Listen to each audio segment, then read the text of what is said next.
Acid rain is formed when sulfur dioxide and nitrogen oxide are released into the atmosphere. This is done when fossil fuels, oil, coal and gas, are burned in cars and factories. The gases produced combine with the water vapour in the atmosphere and fall as acid rain.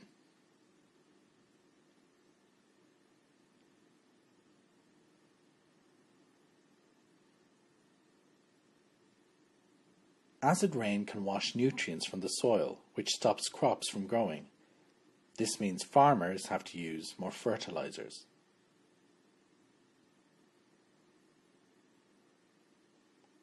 Burning fossil fuels also leads to acid snow, which will melt and join streams and rivers.